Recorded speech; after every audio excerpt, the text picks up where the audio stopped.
गोविंद की, ग्रंथराज श्रीमद् भगवद गीता की, विदाय गौर प्रेमानंदे।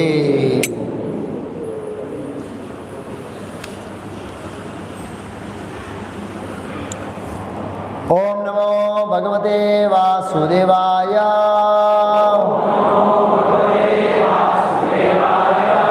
ओम नमो भगवते वासुदेवाय।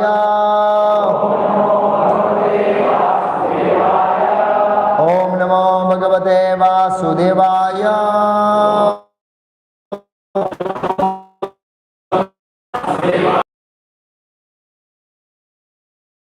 10 ऐश्वर्य श्लोक संख्या 16।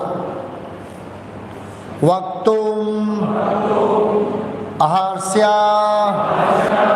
अशेषेण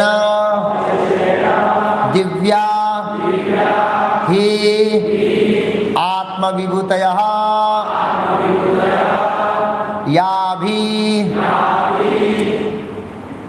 विभूति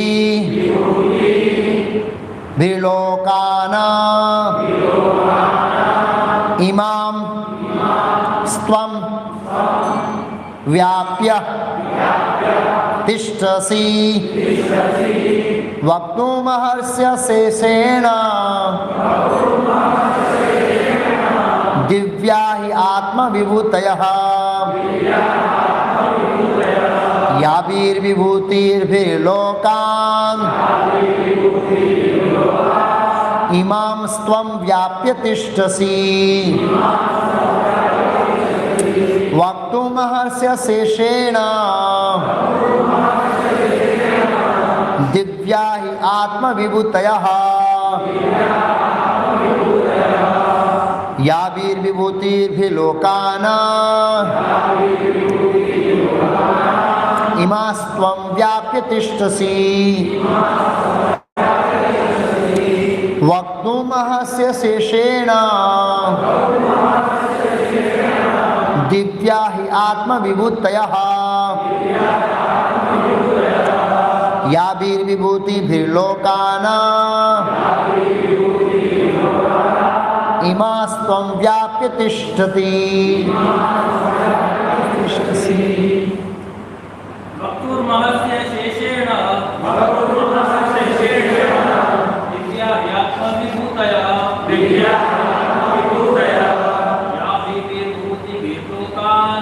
याभिर्विभूतिर्विलोकान् इमां स्त्वं व्याप्य तिष्ठसि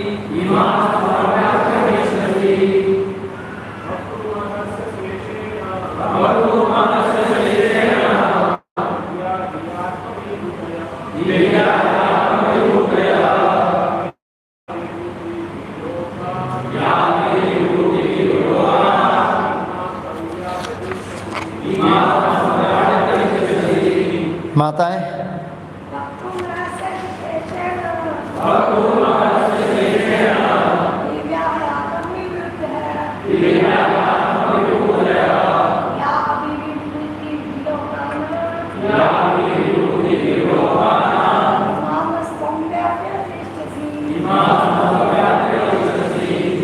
शब्दार्थ अनुवाद और तात्पर्य शिला एसी भक्ति वेदांत स्वयं प्रभुपाद इस्कॉन संस्थापक आचार्य द्वारा वक्तुमा कहने के लिए अहर्षि योग्य हैं अशेषेण विस्तार से दिव्या देवी अलौकिक ही निश्चय ही आत्मा अपना विभूतयः ऐश्वर्य याभिः जिन विभूति भी ऐश्वर्यों से लोकाना समस्त लोगों को इमामा इन त्वम आप व्याप्य व्याप्त होकर तिष्ठसि स्थित है।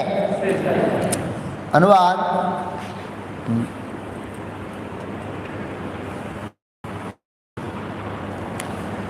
कृपा करके विस्तार पूर्वक मुझे अपने उन देवी ऐश्वर्यों को बताएं जिनके द्वारा आप इन समस्त लोकों में व्याप्त हैं। तात्पर्य, इस श्लोक से ऐसा लगता है कि अर्जुन भगवान संबंधी अपने ज्ञान से पहले से संतुष्ट है।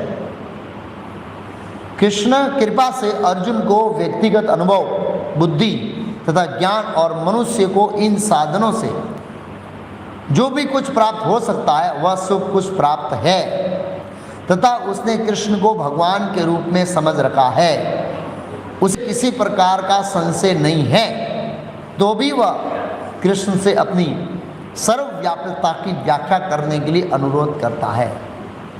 सामान्य जन तथा विशेष रूप से निर्विशेषवादी भगवान की सर्वव्यापकता के विषय में अधिक विचारशील रहते हैं। अतः अर्जुन श्री कृष्ण से पूछता है कि वे अपनी विभिन्न शक्तियों के द्वारा किस प्रकार सर्वव्यापी रूप से विद्यमान रहते हैं। हमें ये जानना चाहिए कि अर्जुन सामान्य लोगों के हित के लिए हो ये प्रश्न पूछ रहा है, हित के लिए ही ये प्रश्न पूछ रहा है। ओम अज्ञानतिमिरान्धस्य ज्ञानाञ्जनशलाकया चक्षुरुन्मीलितं येन तस्मै श्रीगुरुवे नमः। नमो ओम विष्णुपादाय कृष्णपृष्ठाय भूतले श्रीमते भक्तिवेदांत स्वामी इति नामिने। नमस्ते सारस्वती देवे गौरवाणी प्रचारिणे निर्विशेष शून्यवादी पाश्चात्यदेशतानिरे। श्री कृष्ण चैतन्य प्रभु नित्यानंद श्री अद्वैत गदाधर श्रीवासादि गौर भक्तवृंद। हरे कृष्णा कृष्णा कृष्णा हरे हरे, हरे राम राम राम हरे हरे। तो 10वां अध्याय चल रहा है। 10वें अध्याय के 4 महत्वपूर्ण श्लोकों 8, 9, 10, 11, 12 4 श्लोकों में भगवान ने अपना बहुत ही गुह्य ज्ञान बतलाया, अपनी दिव्य स्थिति का वर्णन किया। पिछले अध्याय में भी किया था, लेकिन इन 4 श्लोकों में विशेष रूप से किया था। उस श्लोक को समझकर अर्जुन ने अनुभव किया, रियलाइजेशन किया, साक्षात्कार किया, अर्थात उसे भगवान कृष्ण की दिव्य स्थिति का बोध हो गया कि कृष्ण की क्या दिव्य स्थिति है। वो बोध होने के बाद अर्जुन ने भगवान की दिव्य स्थिति का गुणगान किया। परब्रह्म परम धाम पुरुषम शाश्वतम दिव्यम आदि दिवम अजम विभु आहु त्वाम ऋषे सर्वे देवर्षि नारदता। बंद करो। तो अर्जुन ने भगवान की दिव्य स्थिति का स्तुति किया। स्तुति करने के बाद अब श्लोक संख्या 16, 17, 18, 19 और 20 ये 4 श्लोकों में अर्जुन भगवान के दिव्य ऐश्वर्य जो है उनके बारे में भगवान से सुनना चाहता है। किससे सुनना चाहता है? भगवान के मुख से। आपके मुख से ही सुनूंगा कि आपका ऐश्वर्य इस बोधि जगत में क्या क्या है। तो अर्जुन भगवान से इसलिए सुनना चाहता है क्योंकि भगवान के सिवाय और ज़्यादा उनके ऐश्वर्य के बारे में बोधि जगत में कौन जान सकता है? कोई नहीं जान सकता है, स्वाभाविक रूप से। इसलिए वो भगवान से सुनना चाहता है। इसलिए 4 श्लोकों में वो प्रार्थना करेगा।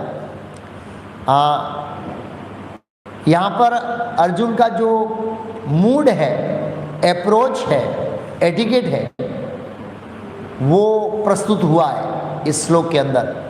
आध्यात्मिक विषयों को कैसे पूछना चाहिए, तो यहाँ पर जो अप्रोच बताया है, मूड बताया है, एक मनोभाव बताया है, एक समझ बताई है, वो भी एक बहुत महत्वपूर्ण है।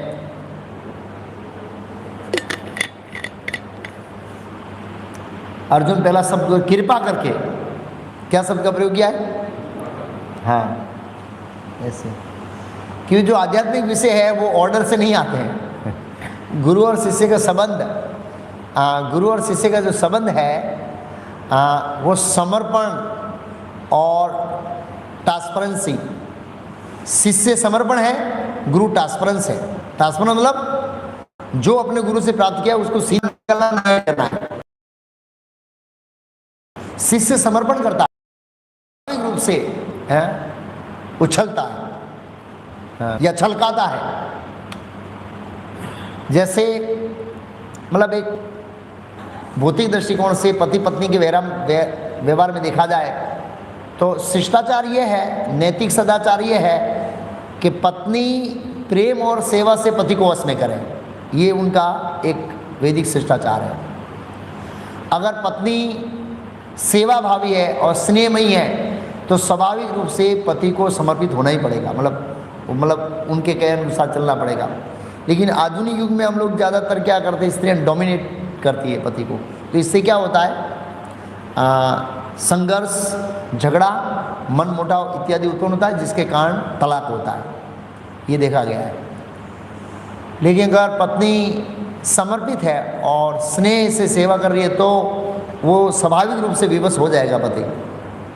तो ऐसे ही गुरु दिव्य ज्ञान देने के लिए विवश हो जाएगा। जैसे महाभारत की कथा मैंने बताया था ना, क्या नाम, उनके 4 शिष्य थे। उस आरंभ में ही कथा आती है कि वैदिक शास्त्र को समझने का ये अप्रोच है, वो बताने जा रहे हैं वहाँ पर। तो एक शिष्य ने बहुत समर्पित किया था गुरु को और गुरु का हृदय छलक गया था, तो उन्होंने आशीर्वाद दिया कि समस्त वैदिक साहित्य का जो सार है या समस्त वेदों का ज्ञान है तेरे हृदय में प्रकट हो जाए। और हो गया था समस्त वैदिक साहित्य, गीता, पुराण, महाभारत, रामायण, वेद, उपनिषद सभी। तो ये मूड है गुरु और शिष्य का। तो भगवान कृष्ण ने 4 अध्याय में बताया, तत्विधि प्रणिपातेन परिप्रश्नेन सेव्या उपदेशयन्ति ज्ञानम ज्ञानिन तत्वदर्शिनः। आध्यात्मिक विषयों को इस तरह, इस मनोभाव के अंदर लेन देन की जाती है। तो यहाँ पर अर्जुन का जो मूड है वो भगवान के हृदय को खोलने के लिए मजबूर कर रहा है। भगवान अपने हृदय का रहस्य खोले, बाकी रहस्य कौन खोलेगा? भगवान इतने महान हैं, उनसे रहस्य खुलवाने का सामर्थ्य कौन रख सकता है? एक शिष्य का संपूर्ण समर्पण। तो अर्जुन भगवान के प्रति समर्पण है, समझ रहा है, इसलिए वो रिक्वेस्ट कर रहा है। उनका मूड देखिए, कृपा करके, यहाँ पर शब्द का प्रयोग, कृपा करके विस्तार पर मुझे अपने उन देवी ऐश्वर्य को बताए। तो विस्तृण, विस्तार से लिखा इस श्लोक के तात्पर्य में करने के लिए। अशेषेण, अशेषेण का पूर्व ट्रांसलेशन किया विस्तार। मतलब भगवान बोले कि मैंने 9वें अध्याय में मेरे ऐश्वर्य का वर्णन किया है, 7वें अध्याय में वर्णन किया है, रसोहम कपसु कौन्तेय इत्यादि बहुत सारे अलग अलग श्लोकों में वर्णन किया है। तो इस श्लोक में अर्जुन ने वर्णन किया है अशेषेण। अशेषेण का पूर्ववचन ट्रांसलेट किया विस्तार से, और विस्तार से जानना चाहता हूँ। आपने जो बताया उससे भी और ज़्यादा डिटेल में बताइए। तो कृपा करके मतलब मेरे ऊपर कृपा करने के लिए, मेरे ऊपर एहसान करने के लिए, मेरे ऊपर दया करने के लिए बताइए, जिससे मेरा हित होगा। तो ये अप्रोच है आध्यात्मिक ज्ञान लेने का और देने का, दोनों तरफ से। जब प्रभुपाद जी लिखे भगवद गीता के श्लोक में तत्विधि प्रणिपातेन परिप्रश्नेन सेव्या उपदेशयन्ति ज्ञानम ज्ञानेन तत्वदर्शिनः, उस श्लोक के तात्पर्य में प्रभुपाद जी लिख रहे हैं कि गुरु और शिष्य का दोनों का जो प्रॉपर मैच्योर अंडरस्टैंडिंग होता है, तब वो ज्ञान इधर से निकलता है और उधर हृदय में पचता है, पाचन होता है। तो जैसे ही अगर किसी लड़के और लड़की का विवाह करना है, वो जितने मैच्योर अवस्था में विवाह करेंगे उतना उनका लंबा चलेगा। जितना अपरिपक्व अवस्था है, अंडरस्टैंडिंग बहुत कम है, समझ बहुत कम है, और सेंटिमेंटल लेवल पे या ऊपरी तौर पर भौतिक आकर्षण के तौर पर अगर होता है तो वो लंबे चलने वाला ग्रस्त जीवन नहीं होगा। उसमें बहुत सारी बाधाएं आएगी, हम देखते हैं संसार में आती है, क्योंकि ऊपरी तौर पर सब कुछ सौंदर्य देखा जाता है, धन देखा जाता है, एजुकेशन देखा जाता है, चरित्र नहीं देखा जाता है। ये समस्या है। यही कारण है कि ज़्यादातर लोगों का विवाह टिकता नहीं है। दोनों ओर से धन, सौंदर्य, एजुकेशन, दैट्स ऑल। इससे ऊपर तीसरा नहीं देखा जाता है, संस्कार नहीं देखे जाते हैं। श्रीमद् भागवत के तीसरे स्कंद में वर्णन है, स्वयंभू मनु भूमंडल के राजा थे, भारतवर्ष के राजा नहीं थे। एक भूमंडल में 9 वर्ष है। कितने वर्ष है? हम कौन से वर्ष में बैठे? भारतवर्ष। उससे पहले नाम मीला वर्ष था, बराबर, लेकिन अब उसका भारतवर्ष नाम है। तो उस भारतवर्ष के राजा भरत हुए, लेकिन वो 1 वर्ष के राजा थे। ऐसे ऐसे 9 वर्षों के अलग अलग राजा हुए। लेकिन स्वयंभू मनु जो डायरेक्ट ब्रह्मा जी के पुत्र हैं, तो वो पूरे भूमंडल के राजा थे। राजा प्रियव्रत भूमंडल के राजा थे, जिन्होंने अपने रथ के पहिए से 7 सागर 7 खंड में विभाजित किया है। चौथे स्कंद में कथा दी है। आप सोचिए वो इतना बड़ा चक्रवर्ती सम्राट, और चक्रवर्तियों का चक्रवर्ती सम्राट किसको कहते हैं? चक्रवर्ती सम्राट वो कहते हैं जो पूरे भारतवर्ष का राजा हो। ये अभी भारत की बात नहीं हो रही हो, हमारे प्रधानमंत्री जिसके हैं वो तो एक रई के दाने जितना ही भारतवर्ष का एक भाग है। पूरा भारतवर्ष में जो 226 कंट्री जो भी है अभी डिवाइड हो रही है जो भी है वो, और उसके सिवाय भी ऐसे कुछ देश हैं भारतवर्ष के अंदर जो अर्जुन के समय में विजिबल थे, अभी विजिबल नहीं है हमारी भौतिक आंखों से। वो भारतवर्ष के चक्रवर्ती सम्राट कहते हैं। तो ऐसे 9 चक्रवर्ती सम्राट होते हैं, तब एक भूमंडल का राजा होता है।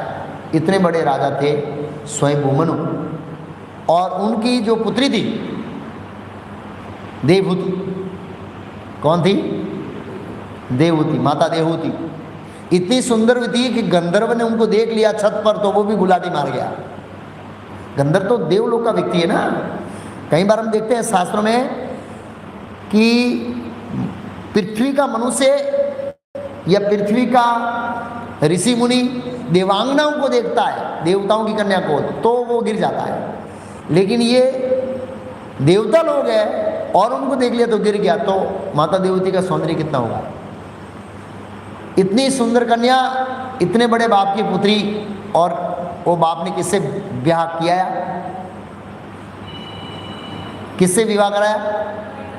कर्दम मुनि से, जिनके पास एक कौड़ी भी नहीं थी। हाँ, सिद्धपुर महसाणा के पास एक बिंदु सरोवर है, वहाँ तपस्या कर रहे थे। वो भी मर्गचम पहना था, आधा था, ऊपर थोड़ा उड़ा, बस ऐसे व्यक्ति को दे दिया। हम सोचते यार ये स्वयंभू मनु बहुत बड़ा मूर्ख था। नहीं, एक कौड़ी नहीं थी और पुत्री को शादी करा दिया। मूर्ख नहीं थे, बुद्धिमान थे। इसलिए उनकी कथा भागवत में आई है।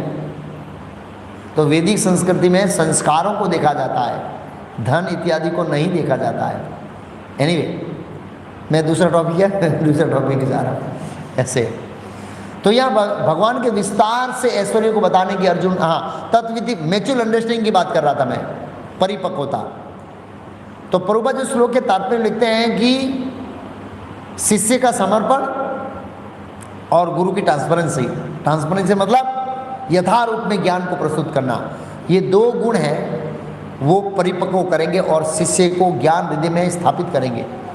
और अगर शिष्य के समर्पण से गुरु प्रसन्न होता है तो उसके हृदय से जो वेदों का ज्ञान है वो निकलेगा, आशीर्वाद निकलेगा। यस्य देवे परा भक्ति यथा देवे तथा गुरु, एक उपनिषद का श्लोक है। जिसको भगवान और गुरु में पूर्ण निष्ठा और विश्वास होता है, उसके हृदय में स्वतः वैदिक ज्ञान का सार प्रकट हो जाता है। तो ये मैच्योर अंडरस्टैंडिंग है। तो यहाँ पर हम देख सकते हैं अर्जुन की समझ, अर्जुन का जो अप्रोच है, ऐसे नहीं कहा दिखाओ, लोग बोलते हैं ना दिखाओ भगवान कहाँ है, दिखाओ। अरे बड़ा गर्व है, इतना गर्व करते। ये हमारी भौं देखने का सामर्थ्य नहीं है, भगवान को देखने को ललकार रहे हम लोग। शर्म आनी चाहिए। इसको भी देखने के लिए शीशे का सहारा लेना पड़ता है। किसका सहारा लेना पड़ता है? शीशे का। और हम निकले क्या करने के लिए? भगवान को देखने के लिए। अरे भौतिक जगत में बहुत सारी ऐसी चीजें जो हमको दिखती नहीं है।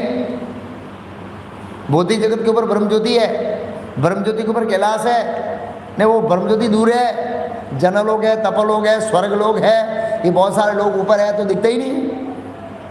अरे भूमंडल में बहुत सारे लोग नहीं दिखते हमको, और हम भगवान को देखने को ललकार रहे हैं, बताओ भगवान कहाँ है। ऐसे बड़े गर्व से कहते हैं, देखूंगा तो ही गीता लूंगा, नहीं तो गीता नहीं लूंगा तेरे से। कितना गर्व है, कितना घमंड है हमारी आंखों पर, और एक दिन उसी आंखों पर चश्मा लग जाएगा, और एक दिन उसी आंखों की रोशनी चली जाएगी। इतना गर्व है हमको आंखों पर, तो ऐसे नहीं देख सकते हैं।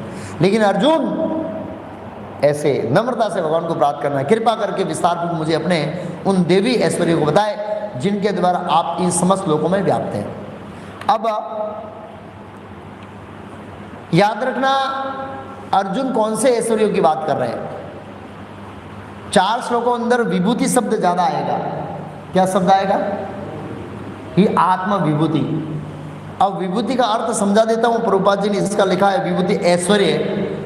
भौतिक जगत में विभूति का अर्थ मतलब भौतिक जगत में एक विशेष पावर जिसमें कृष्ण ने रखा हो, उसको क्या कहते हैं? विभूति। वो या व्यक्ति में हो, या किसी गुण में हो, या किसी जानवर में हो, या किसी देव में हो, या किसी नेचर में हो, प्रकृति में हो। जैसे जल, जल के अंदर एक भगवान ने विशेष पावर रखा है, वो आगे आएगा। रसो हम अपसु कौन्तेय, एक क्या पावर रखा है भगवान ने? जल के अंदर भगवान का विशेष पावर क्या है बताएंगे? वही टेस्ट, स्वाद। आप कितना भी सॉफ्ट ड्रिंक पियो, पानी का कोई रिप्लेसमेंट नहीं कर सकता। कितनी कोका कोला पियो, थम्स अप पियो, लास्ट में अपनी प्यास बुझाने के लिए आपको क्या पीना पड़ेगा?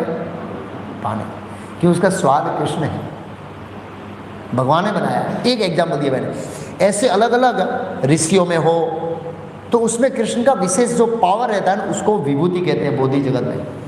और याद रखिए, अर्जुन जो है वो भौतिक जगत के ऐश्वर्यों को जानने की प्रार्थना कर रहे हैं, आध्यात्मिक जगत के ऐश्वर्यों को जानने को प्रार्थना नहीं कर रहे हैं। क्यों? ये भी कारण है। क्यों? क्योंकि अर्जुन भौतिक जगत में है। किसमें? और वो ऐश्वर्यों के जानने का तो अर्जुन को क्या लाभ होगा पता है? हम जानेंगे इसमें भगवान का ऐश्वर्य है, हम जान लिया जो भी बच्ची चीज है उसमें, तो क्या फायदा होगा? उसको देखने से क्या होगा? कृष्ण का स्मरण होगा।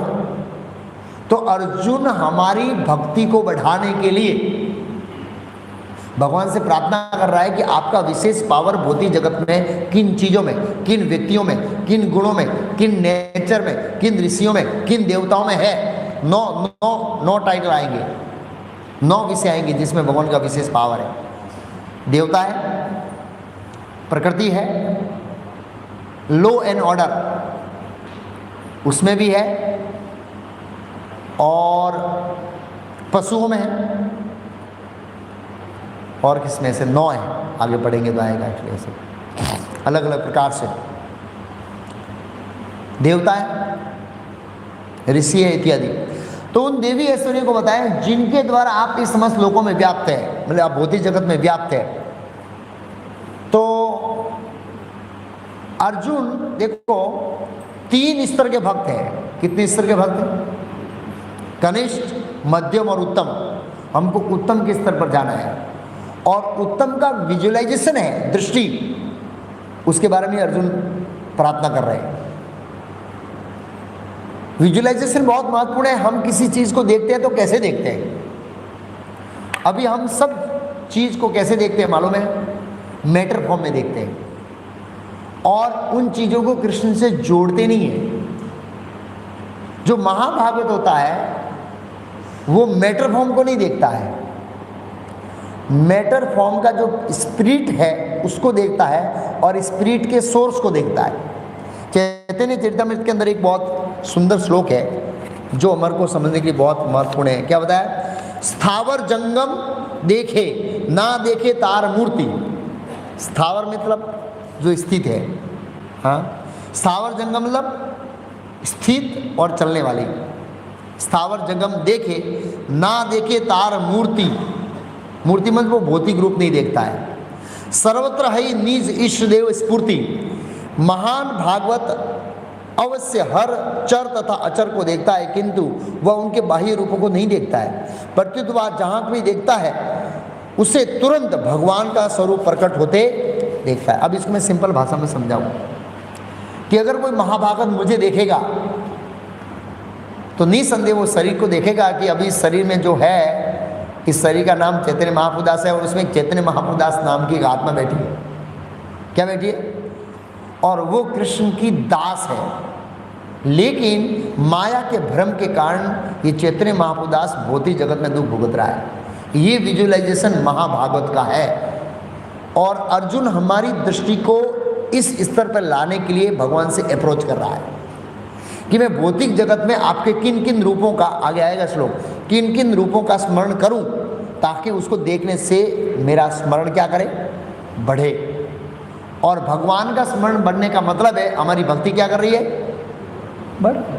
तो हमको महाभागवत के स्तर पर जाना है। प्रभुपाद जी ने इस श्लोक में बहुत महत्वपूर्ण पॉइंट लिखा है। प्रभुपाद जी कहते हैं इस श्लोक में ऐसा लगता है कि अर्जुन भगवान अपने संबंधी ज्ञान से पहले से ही संतुष्ट है। अब याद रखिए, उन्होंने बोल दिया परम धाम परम परम, सब बोल दिया है, सब कुछ आपको। वो कृष्ण के संबंधी ज्ञान से पूर्ण संतुष्ट है, तो फिर क्यों पूछ रहा है? तो प्रभुपाद जी ने लिखा है 2 कारण से पूछ रहा है। कितने कारण से पूछ रहा है? एक तो कि आने वाले भक्त हैं उनको हाईलाइट हो कि कृष्ण का ऐश्वर्य किसमें है, और उसको देखने से उसका स्मरण करे और स्मरण करने से उसकी भक्ति बढ़े। दूसरा कारण है मायावादी जो है, जो भगवान को निराकार मानते हैं एनर्जी फॉर्म में, उनको बड़ी रुचि रहती है भगवान निराकार है, तो भी उनको निराकार से साकार रूप में कैसे लाया जाए। भगवान की निराकार एनर्जी किसी व्यक्ति के रूप में है तो एक साकार फॉर्म है। तो ये 2 अर्जुन का उद्देश्य है कि अर्जुन अपने आप में संतुष्ट है, उनको सब कुछ क्लियर है। ये 2 पॉइंट श्रील प्रभुपाद जी ने इस श्लोक के तात्पर्य में बताया। फिर आगे कहते हैं, सॉरी मोबाइल साइलेंट, कथम विद्या अहम योगी स्वाहम सदा परिचिंत्यन केशु केशु स भावेषु चिंत्यो असि भगवान मया। ये श्लोक बहुत महत्वपूर्ण है।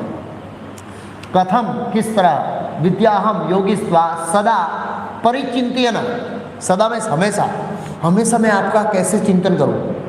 अरे चिंतन करने को ऑब्जेक्ट चाहिए ना। मैं ये बुक देखूंगा तो याद आएगा कुछ, ये देखूंगा तो याद आएगा, ये देखूंगा तो याद आएगा, कुछ ऑब्जेक्ट तो चाहिए ना मुझे याद करने के लिए। कई बार वो स्मरण करो, क्या स्मरण करो? तो अभी अर्जुन प्रश्न करेंगे, उसका स्मरण करो। केशु केशु से भावेशु चिंत्यो असि भगवान में आ, किस किस भाव में, भावेशु मतलब क्या है, चिंत्यो असि में चिंतन करूं आपका इस भौतिक जगत में। आध्यात्मिक जगत की बात नहीं हो रही, कहाँ की बात हो रही है? भौतिक जगत।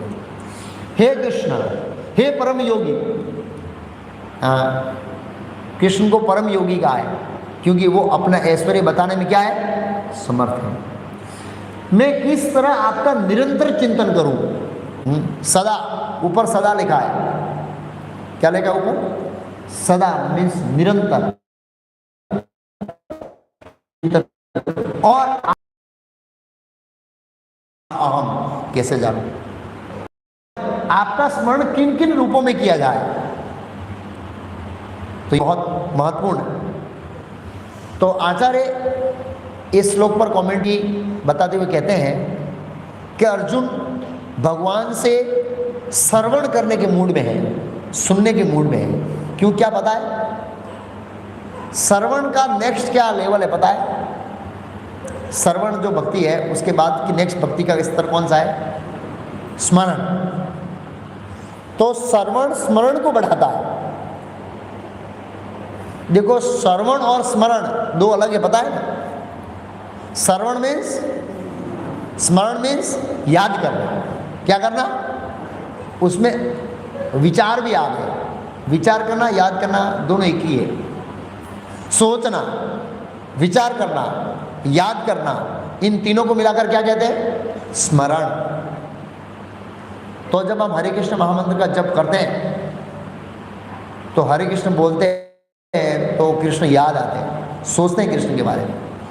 तो जो श्रवण है, जितना हम श्रवण बढ़ाएंगे उतना ही हमारा क्या बढ़ेगा, स्मरण बढ़ेगा।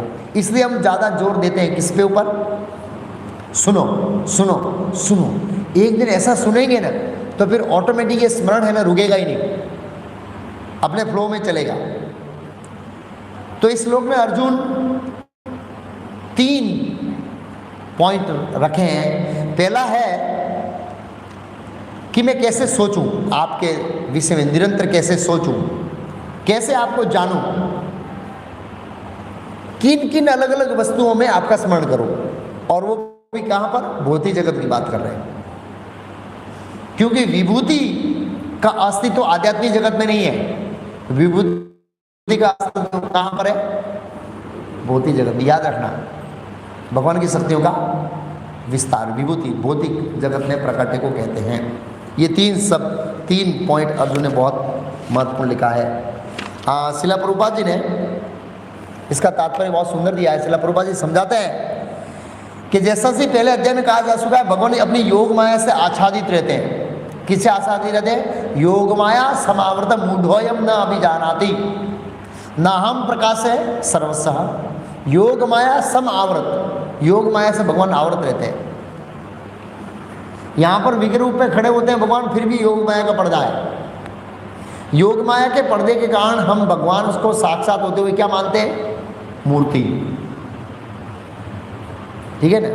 लेकिन इतिहास में देखा गया है कि मूर्तियों ने लाइव एक व्यक्ति के रूप में व्यवहार किया है, जिसका उदाहरण रणछोड़ जी, द्वारकाधीश, साक्षी गोपाल, ऐसे इतिहास में कई घटनाएं हैं जो साबित करती है कि मूर्ति ने व्यक्तिगत रूप से एक जीवन व्यक्ति, चिन्मय व्यक्ति की तरह क्या किया है, व्यवहार किया। लेकिन योग माया समावर्त, योग माया का पर्दा डाल देते हैं तो दिखाई नहीं देता है। ऐसे ही भगवान सर्वव्यापी है। अभी योग माया के पर्दे से हम देख नहीं रहे हैं, अंडांतरस्थ परमाणु चयांतरस्थम, कण कण में भगवान निवास करते हैं। और ऐसा महाभागवत व्यक्ति देख सकता है। और एक महाभागवत ऐसे व्यक्ति की कथा है, वो कौन है, प्रहलाद महाराज। प्रहलाद महाराज ने सर्वत्र भगवान को देखा था, इसलिए हिरण्यकश्यप ने जब ललकारा, असुर ऐसे ललकारे, क्या से तारो भगवान, तारो भगवान हो तो तुम्हारा मोबाइल चोरी को बताई दे। अच्छा अच्छा है, पंकज गुरु एक दिन मेरे को बोले ऐसे कैसे कैसे लोग हैं। अरे भाई भगवान तेरे नौकर थोड़े ही है, तेरे मोबाइल चोरी कहाँ हो गया है बता दे, ऐसे चैलेंज करते हैं। हिरण्यकश्यप ने चैलेंज किया था, कहाँ है तेरा भगवान, तो निसंदेह सामने प्रहलाद महाराज ऐसी पर्सनैलिटी थी कि उसकी रक्षा करने के लिए और उसके वचनों को सत्यम विधातुम निज भृत्य भाषितम, भागवत में लिखा है सत्यम विधातुम, सत्य करने के लिए, विधातुम वचनों को, निज भृत्य, भृत्य में सेवक, अपने सेवक के वचनों को सार्थक करने के लिए, सत्य करने के लिए भगवान स्तंभे सभाया न मृगम न मानुषाम व्याप्तुम साकेलुषु भूतेषु, सर्वव्यापी होते हुए भी वो प्रकट हुए। ऐसा वो नरसिंह चतुर्थी आएगी, उसके ऊपर चर्चा करेंगे। लेकिन हम महाभागवत नहीं है कि कोई बोलता है कहाँ है तेरा भगवान बता, बाद में गीता लूंगा, हम बोले भगवान प्रकट हो जाइए, ओ देख आ गए ना कृष्ण, ऐसे नहीं होंगे भगवान, क्योंकि हम महाभागवत नहीं है। तो पहले तो हमारे ऊपर ही माया का पर्दा लगा है, सामने वाले को तो लगा ही लगा है, हमारे ऊपर भी योग माया का पर्दा लगा है। क्योंकि जब तक हमारा हृदय शुद्ध नहीं है, योग माया समावर्त, प्रभुपाद लिखा है योग माया से आवृत रहते हैं। केवल प्रभुपाद जी कहते हैं आगे, केवल शरणागत भक्ति उन्हें दे सकते हैं, प्रेमा जन सुरित भक्ति विलोचन है न। अब अर्जुन को विश्वास हो चुका है कि उसके मित्र कृष्ण भगवान है, किंतु वह उस सामान्य विधि को जानना चाहता है जिसके द्वारा यथार्थ लोग, साधारण लोग भी भगवान को देख सकते हैं। प्रभुपाद जी बोले भगवान को याद करना बड़ा कठिन नहीं है। जितनी बार दिन में पानी पीते हैं, श्लोक याद करिए, क्या रसो हम अब सुख होते, क्या स्वाद है पानी का प्रभु, क्या स्वाद बनाया आपने, बस इतना याद करेंगे ना तो भी बहुत हो गया। सूर्य को याद करिए, सूर्य को, यक सूर्य सबेला सकल ग्राणा भगवान बताएंगे 10वें अध्याय में, सूर्य का तेज मैं हूँ। क्या तेज है? पसीना बहा देता है हमारा। क्या बहा देता है?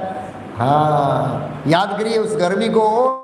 ये गर्मी सूर्य के कारण है और इसके अंदर सो तेज है। गर्मी का जो हमको गर्मी लग रही है वो कृष्ण की गर्मी है। हाँ, कृष्ण की गर्मी है। श्रीमद् भागवत में 10वें स्कंद आता है, वो कौन सा असुर था जिसके मुंह में भगवान ने हाथ डाला और लोहे जगह गर्म कर दिया अंदर से? क्या था नाम? एक असुर था, पशु बनकर आया था शायद। उसके मुंह में बकासुर, वो चांच ऐसा किया, भगवान ने अंदर हाथ डाला, लोहे जैसा गर्म किया, अंदर से जल के मर गया। आप बोलेंगे यार भगवान का हाथ गर्म नहीं हुआ हो? भगवान का हाथ तुरंत अग्नि का रूप धारण कर लिया, तुरंत। तो भगवान का हाथ नहीं जला, भगवान नहीं जले, सर्वशक्तिमान है। भगवान का कभी भी शरीर पूरा अग्नि जैसा बन सकता है। और उनका एक सैंपल कौन है? सूर्य। सूर्य एक सैंपल। वो गर्मी कृष्ण की, याद करिए, कृष्ण की गर्मी के कारण हम पीड़ित हो रहे हैं। क्यों पीड़ा देता है वो तो भगवान को पता है। हम सुधरते नहीं है इसलिए पीड़ा देते हैं भगवान। हाँ, तो एक शब्द ही है। और ये एक शब्द प्रभुपाद जी लिखे योगिस्त्वाहा। योगिस्त्वा बहुत महत्वपूर्ण है, प्रभुपाद लिखते हैं। तो क्या कहना चाहते हैं योगिस्त्वा? हाँ, कि भगवान जड़ और चेतन में दोनों में रह सकते हैं। प्रभुपाद जी कहते हैं कहीं भी प्रकट हो सकते हैं ऐसे। असुरों तथा नास्तिकों सहित सामान्य जन कृष्ण को नहीं जान पाते हैं क्योंकि भगवान अपनी योगमय शक्ति से आसाद नहीं देते। दूसरी बात यह है कि प्रश्न जन सामान्य के लाभ हेतु पूछे जा रहे हैं। ये पॉइंट ध्यान रखिए। अर्जुन ये पूछ रहा है, अपने आप संतुष्ट है, जन सामान्य को क्लियर करने के लिए अर्जुन पूछ रहा है। ये पॉइंट आप ध्यान में रखिए। प्रभुपाद जी कहते हैं उच्च कोटि का भक्त केवल अपने ज्ञान के प्रति चिंतित नहीं रहता है। उच्च कोटि का जो भक्त होता है अपने ज्ञान के लिए सीमित नहीं रहता है, वो दूसरों के लिए भी प्रश्न क्या करता है? पूछता है। तो अर्जुन का प्रश्न दूसरों के लिए। अर्जुन के जो प्रश्न हैं वो कनिष्ठ स्तर के हैं और अर्जुन स्वयं कौन से स्तर पर है? महाभागवत। लेकिन प्रश्न कनिष्ठ स्तर के हैं कि कनिष्ठ व्यक्ति भगवान को कैसे देख सकता है ताकि वो महाभागवत के स्तर पर आ जाए। प्रभुपाद जी ने कहा है कि कनिष्ठ भक्तों को कम से कम मध्यम भक्त के स्तर पर आना चाहिए। कौन से स्तर? मध्यम। क्योंकि कनिष्ठ से पतन होने की संभावना है। क्या होने की संभावना है? पतन होने की संभावना है, ऊपर जाने की संभावना नहीं। इसलिए एक बार मध्यम पे आ गया तो फिर पतन होने की संभावना बहुत कम हो जाती है। फिर प्रभुपाद जी बोलते हैं केसु केसु स्वभावेषु शब्द बहुत महत्वपूर्ण है। केसु केसु स्वभावेषु शब्द भौतिक प्रकृति के लिए प्रयुक्त हुआ है। ये भौतिक प्रकृति, आध्यात्मिक जो प्रकृति उसकी बात नहीं हो रही है। भाव का अर्थ है भौतिक वस्तु। चूंकि भौतिकवादी लोग कृष्ण के आध्यात्मिक स्वरूप को नहीं समझ पाते, अतः उन्हें भौतिक वस्तुओं पर चित्त एकाग्र करने और ये देखने का प्रयास करने की सलाह दी जाती है कि कृष्ण भौतिक वस्तुओं में कैसे प्रकट होते हैं। सेम चीज विराट रूप का वर्णन जो हमने पिछले वहाँ पर किया था शायद भागवत के अंदर, विराट रूप। तो जो विराट रूप है भगवान का भौतिक रूप है जिससे भौतिकवादी व्यक्ति देख सकता है। तो भौतिकवादी लोग हमारे जैसे निम्न और कनिष्ठ स्तर के भक्त कैसे देख सकते हैं उसका अर्जुन वर्णन कर रहा है। और प्रभुपाद जी एक ये भी बता रहे हैं कि अर्जुन एक वैष्णव के मनोभाव में भगवान से क्या कर रहा है? प्रश्न पूछ रहा है। वैष्णव का मनोभाव ये होता है, आप देखेंगे कि परीक्षित महाराज ने भी भागवत के अंदर बहुत प्रश्न पूछे, एक भी प्रश्न अपने लिए नहीं था। एक भी प्रश्न, क्यों? महाभागवत थे। अगर महाभागवत नहीं होते तो 7 दिन 7 रात भागवत कथा सुन नहीं पाते। 1 घंटे में खड़े होकर यहाँ पर 1.5 घंटा क्लास शुरू करेंगे ना, हम 45 मिनट करते हैं, इसे 1.5 घंटा करेंगे तो फिर कितने बैठेंगे? 2 घंटा करेंगे तो कितने बैठेंगे? 3 घंटा, 4 घंटा, 5 घंटा, 6 घंटे में तो सब हरि बोल हो जाएंगे। कलयुग में श्रवण रुचि बहुत कम है। हम कनिष्ठ लोग हैं ना, वो भक्ति सिद्धांत महाराज प्रभुपाद जी के जो गुरु महाराज है, 2 घंटे के बाद बोले अभी तक मैंने इस श्लोक का इंट्रोडक्शन पूरा किया है। कितने घंटे के बाद बोलेंगे?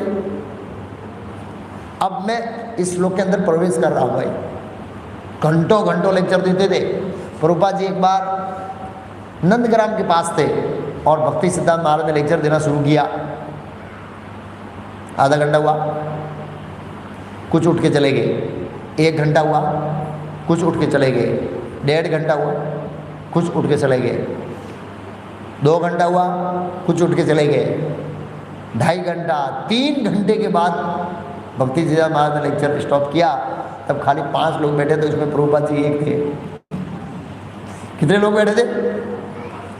तो परीक्षित महाराज बिना पानी बिना खाए एक जगह पर, वो भी चेतना के साथ, उत्साह के साथ बैठे रहे, क्योंकि महाभागवत थे। उन्होंने जो भागवत प्रश्न किए, उन सब का प्रश्न का उत्तर उनके पास था। ऐसा नहीं था। मां के गर्भ के अंदर भगवान ने साक्षात प्रकट होकर सुदर्शन चक्र से रक्षा किया, कोई सामान्य व्यक्ति नहीं हो सकता। लेकिन एक वैष्णव जन, वो कहावत है ना, वैष्णव जन तेने के ये पीढ़ पर आई जाने। वैष्णव दूसरों के लिए प्रश्न पूछता है। तो अर्जुन भी परीक्षित महाराज जैसा ही वैष्णव है। अर्जुन तो भगवान का पार्षद है। पार्षद नहीं, एक बहुत घनिष्ठ मित्र है। परीक्षित महाराज इतने घनिष्ठ मित्र नहीं है, अर्जुन घनिष्ठ मित्र है। तो अर्जुन प्रभुपाद जी कहते हैं कि वैष्णव का एक गुण प्रकट किया है, ये प्रश्न दूसरों के हित के लिए पूछ रहा है, जिससे भगवान अपना रहस्य बताएंगे। आगे कहते हैं भगवान, विस्तृण आत्मनो योगम विबुद्धिम स जनार्दन भूयः कथयः तृप्तिर् शृण्वतो न अस्ति में अमृतम। हे जनार्दन, आप पुनः विस्तार से अपने ऐश्वर्य तथा योग शक्ति का वर्णन करें। मैं आपके विषय में सुनकर कभी तृप्त नहीं होता हूँ, क्योंकि जितना ही आपके विषय में सुनता हूँ, उतना ही आपके शब्द अमृत को मैं क्या करना चाहता हूँ? चखना चाहता हूँ। तो प्रभुपाद जी ने इस श्लोक का तात्पर्य बहुत महत्वपूर्ण दिया है। ये जो अर्जुन ने स्तर प्रकट किया है, यहाँ पर अर्जुन ने क्या प्रकट किया है? एक स्तर प्रकट किया है, एक लेवल प्रकट किया है, जिस लेवल पर व्यक्ति कृष्ण की कथा सुनने से अमृत प्राप्त करता है।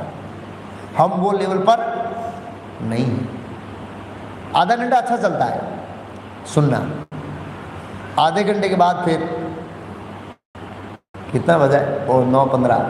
अच्छा, और 15 मिनट चलेगा ऐसा लग रहा है। बराबर है कि नहीं? आधा घंटा क्या है? कॉन्सेंट्रेशन रहता है हमारा आधा घंटा। उसके बाद धीरे धीरे ऊंचे होने लगते हैं। और मान लो 9:35 हो गया, फिर तो मन बहुत उखड़ जाता है कि भाई बहुत आज तो लेट, प्रभु जी ने ज़्यादा खींच लिया। रोज़ तो 9:30 बजे पूरा कर देते हैं, आज तो घड़ी की ओर नहीं देखते हैं। ऐसा लग रहा प्रभु जी घड़ी लेके नहीं बैठे आज। ऐसे मन तर्क वितर्क करने लगता है। लेकिन इस श्लोक के तात्पर्य में श्रील प्रभुपाद जी ने बहुत महत्वपूर्ण सिद्धांत दिया है कि कौन व्यक्ति कृष्ण का श्रवण करने में, किस स्तर का व्यक्ति कृष्ण का श्रवण करने में अमृत प्राप्त करता है। जैसे लिखा नहीं है, हाँ, भूया कथा है तृप्त ही सन्वतो न अस्ति में अमृतम। मैं आपके बारे में सुनकर तृप्त नहीं हो रहा। तो ये कौन सा स्तर है? तो इस श्लोक के तात्पर्य में श्रीमद् भागवतम का एक श्लोक प्रभुपाद जी ने कोट किया है। वो श्लोक नैमिषारण्य के ऋषि मुनि सुत गोस्वामी को बोलते हैं, जो कृष्ण के बारे में लेक्चर दे रहे हैं। क्या कहते हैं? वयम तु नः तृप्त्यामः उत्तम श्लोक विक्रमे यः शृण्वताम रसज्ञानाम स्वादु स्वादु पदे पदे, स्वादु स्वादु पदे पदे। तो ये स्वादु स्वादु पदे पदे, ये श्लोक का अनुभव कब करते हैं? जब फीस्ट होती है तब करते हैं, जिसमें आम का रस हो, बटा का वड़ा हो, चटनी हो, पनीर पालक की सब्जी हो, तब हम श्लोक बोलेंगे स्वादु स्वादु पदे पदे। पद पद बोलो, कौर कौर में स्वादु स्वादु। लेकिन इस श्लोक का अनुवाद बहुत महत्वपूर्ण है। उस अनुवाद में एक सिद्धांत दिया है। क्या सिद्धांत है? कहते हैं, उसका अनुवाद इस प्रकार है, उत्तम स्तुतियों द्वारा प्रशंसित कृष्ण की दिव्य लीलाओं को निरंतर स्मरण करते हुए कभी तृप्त नहीं होती, किंतु जिन्होंने कृष्ण से अपना दिव्य संबंध स्थापित कर लिया है, वे पद पद पर भगवान की लीलाओं का वर्णन में आनंद लेते हैं। क्या शब्द का प्रयोग हुआ है? जिसने कृष्ण के संबंध के ज्ञान के विषय में अनुभूति प्राप्त कर ली है, वो व्यक्ति ही स्वादु स्वादु पदे पदे हो सकता है। अभी हम लोग स्वादु स्वादु पदे पदे है, लेकिन निम्न स्तर है हमारा प्रसाद। लेकिन जब नहीं सुनते स्वादु स्वादु पदे पदे प्रसाद में होगा, तो फिर स्वादु स्वादु पदे पदे कथा में होगा। वो तो है, प्रसाद खाने से हृदय शुद्ध होगा, ये तो 100% है, उसमें तो कोई कचास है ही नहीं। इसलिए मैं अभी प्रभुपाद जी की लीलामृत पढ़ रहा हूँ। तो जब कृष्ण बलराम मंदिर वृंदावन का ओपनिंग होने वाला था, प्रभुपाद जी ने इसका विशेष ध्यान रखा, प्रसाद की क्वालिटी A ग्रेड की हो, निम्न जीव से लेकर राज्यपाल तक प्रसाद अच्छी तरह से सर्विंग होना चाहिए। ये पहला प्रभुपाद जी ने अमेरिका से लेटर लिखा, प्रभुपाद जी ने। और प्रभुपाद जी हर गुणवत्ता का ध्यान देते थे, क्या आइटम बनाइए वो भी देखते थे। इतने बड़े आचार्य होने के बाद प्रभुपाद जी के उत्सवों में प्रसाद की बहुत प्रधानता थी। प्रभुपाद जी बोले हमारा ऐसा प्रसाद होना चाहिए कि होटल वाले का बिजनेस बंद हो जाए। साधे थे प्रभुपाद जी, तो ऐसे बनाने वाले चाहिए। क्या चाहिए? ऐसे बनाने वाले चाहिए, बनाने वाले का भाव होना चाहिए, आध्यात्मिक और भौतिक दोनों। और लोग खाने के लिए स्वादु स्वादु पदे पदे ऐसा होना चाहिए। प्रसाद एक कृष्ण भक्ति का एक बहुत महत्वपूर्ण अंग है, और प्रभुपाद लीलामृत में यही है। प्रसाद बहुत अच्छा क्वालिटी का प्रसाद प्रभुपाद जी चाहते थे। ऐसे अच्छा फिस्ट बनाया कृष्ण बलराम, प्रभुपाद जी गए, सामान ये वो देखा, जो भी है वैसे। तो वयम तु न तृप्त्याम उत्तम श्लोक विक्रमे, निमिषण इसे कहे उत्तम श्लोक विक्रमे। उत्तम श्लोक भगवान कृष्ण का नाम है। विक्रम है जो अद्भुत कर्म करते हैं। शृण्वताम रस ज्ञानाम स्वादु स्वादु पदे पदे। तो जिन्होंने कृष्ण के साथ अपने संबंध ज्ञान को विकसित कर लिया है, वो ही ये रस आस्वादन कर सकता है, बाकी के लोग करना बहुत कठिन है। अभी हमको श्रवण में रुचि इसलिए नहीं है क्योंकि कृष्ण के साथ हमारा संबंध ज्ञान है, वो अभी मैनिफेस्ट नहीं हुआ है, प्रकट नहीं हुआ है। अगर वो जिस दिन हृदय के अंदर आभास हो जाएगा कि मैं यार वास्तव में कृष्ण का अंश हूं, तब देखना, तब हमारी श्रवण में क्या होगी, रुचि बढ़ जाएगी। तब तक थोड़ा कृत्रिम रूप से श्रवण करना पड़ेगा, जैसे अभी हम करते हैं। अभी हम श्रवण करते हैं, ऐसा नहीं है कि पूरा कृत्रिम रूप से कर रहे हैं। 20% रुचि भी है, लेकिन 80% कृत्रिम से प्रयास कर रहे हैं। ऐसे समझो, मन को समझाते हैं, बुद्धि को समझाते हैं। जो स्वाभाविक और जो फ्लो में हम श्रवण करना चाहते हैं, एक स्मूथनेस में, वो अभी हम नहीं कर पा रहे हैं क्योंकि कृष्ण के साथ हमारा संबंध का साक्षात्कार हमें नहीं हुआ है। अभी भी हम ये समझ रहे हैं कि मेरे यही माता पिता है, इसका संबंध इनसे है, इस भरूच से है, इस गुजरात से है, इस भारत से है और इस व्यक्ति से है। वो समझ होने के कारण हम भगवान की कथाओं का रस आस्वादन नहीं कर पा रहे हैं। लेकिन जैसे ही भगवान कृष्ण के साथ जीवेर स्वरूप है कृष्ण नित्य दास ममे वांसो जीव लोके जीव भूत सनातना, इसका साक्षात्कार हो गया तो स्वाभाविक रूप से हमारी श्रवण में रुचि क्या होगी, बढ़ेगी। तो ये अर्जुन कहना चाहता है यहाँ पर। भगवान के शब्द इतने मधुर है, महाभारत में वर्णन है।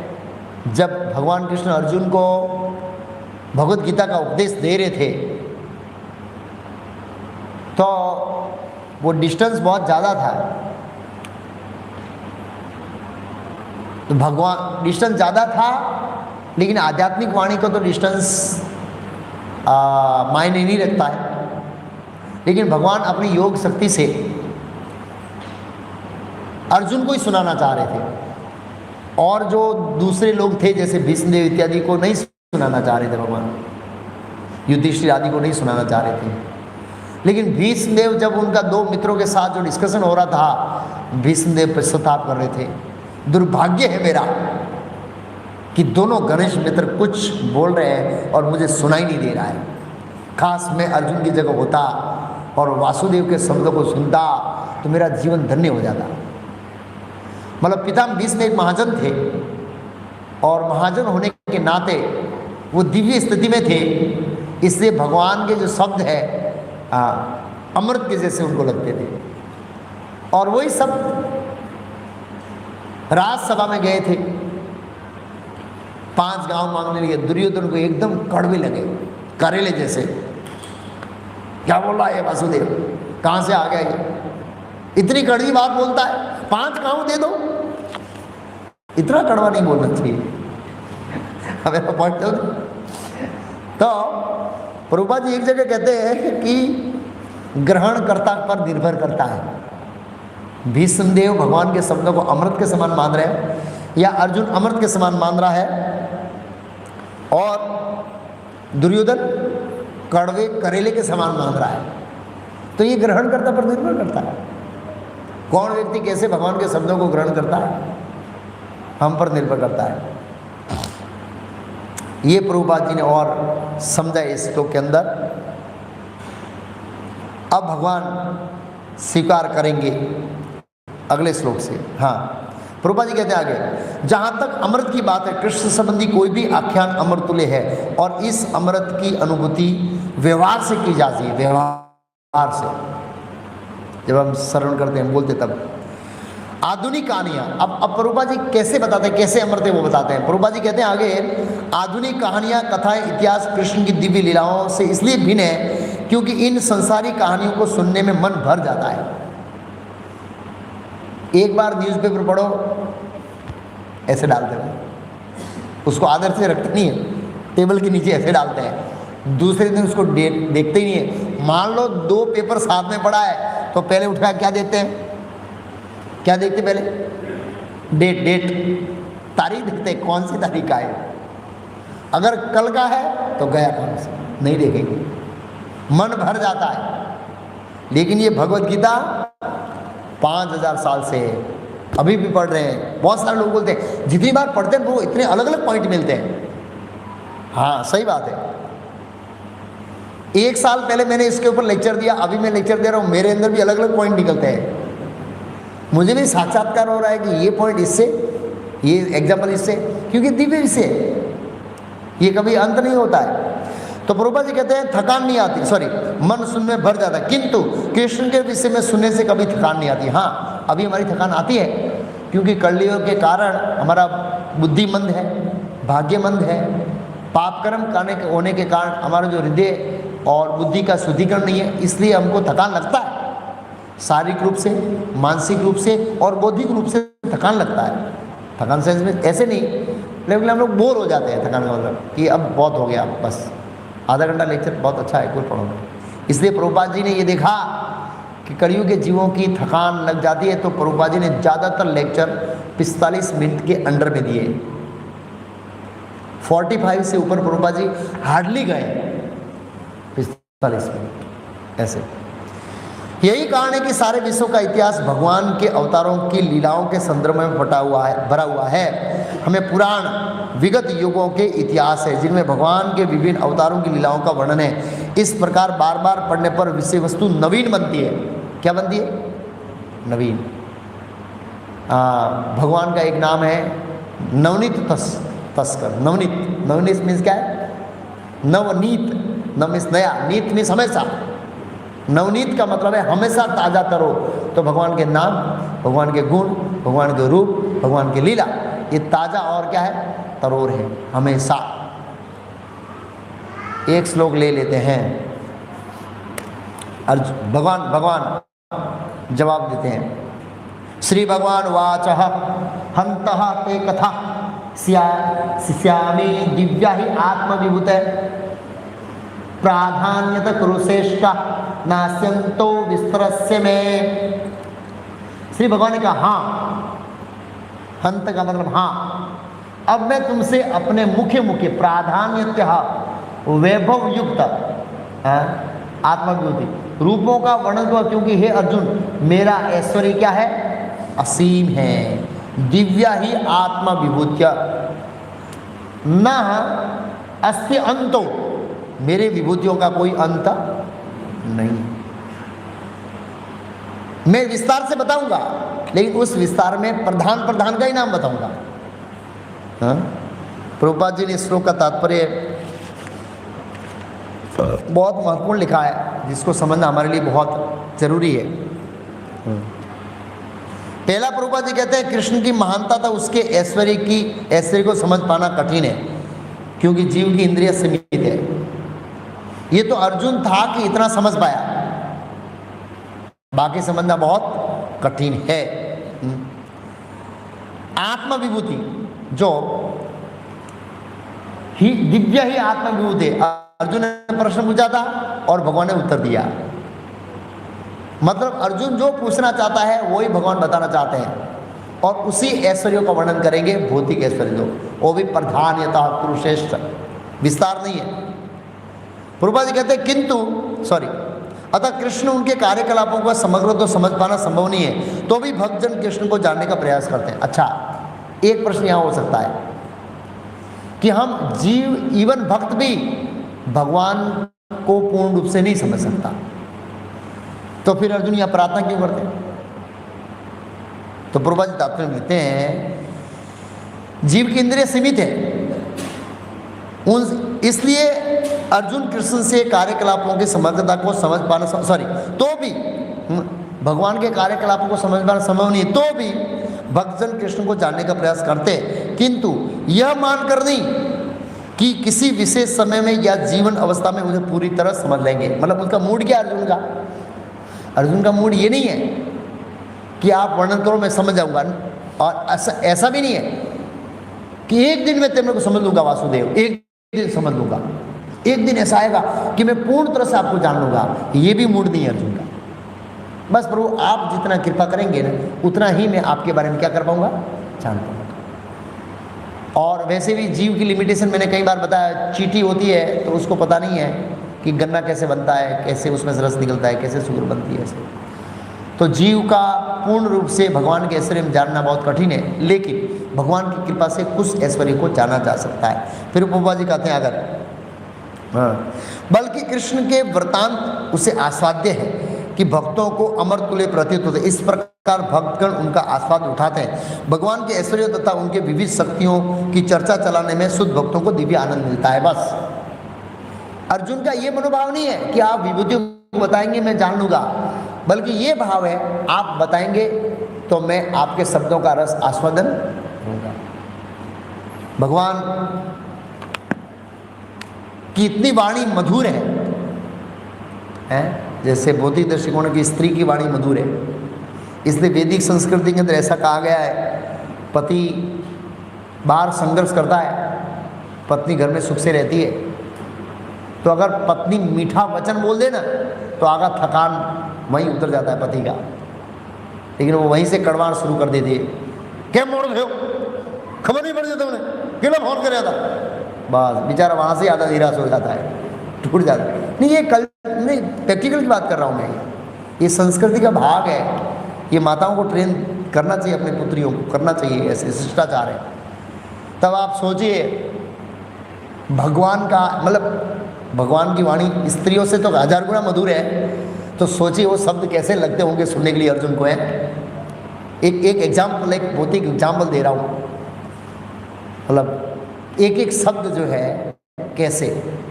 महाभारत में वर्णन है कि जब महाभारत का युद्ध पूरा हो गया, सब लोग निराश थे, सब लोग दुखी थे।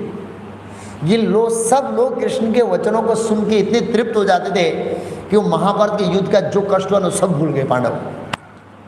इसलिए भागवत में लिखा है कि अपनी बहन सुभद्रा और अपने मित्रों और युधिष्ठिर महाराज को प्रसन्न करने के लिए भगवान कृष्ण कुछ दिन हस्तिनापुर में रुके। उनकी वाणी से, उनके स्माइल से महाभारत युद्ध का जो मर गए लोग उसका सारा कष्ट क्या हुआ, भूल गए। इतना उत्कृष्ट भगवान की वाणी, उनकी स्माइल और उनका संग है, आप सोच सकते हैं। इसलिए अर्जुन प्रार्थना करता है कि मैं आप शब्दों को सुनना चाहता हूँ।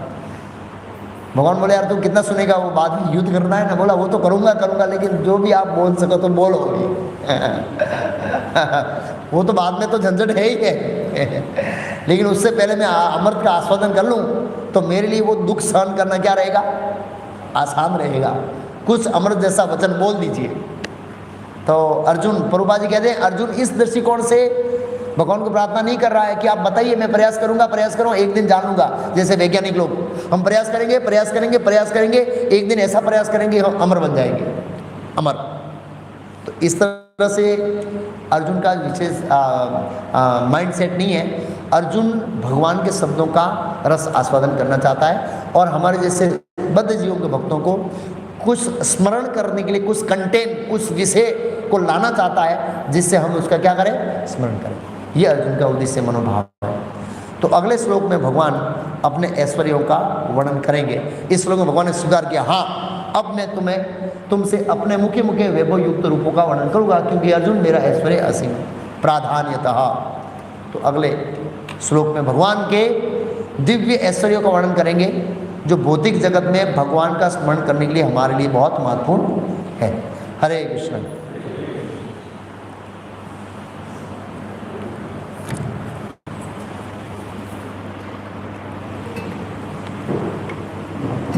हरे कृष्णा हरे कृष्णा कृष्णा कृष्णा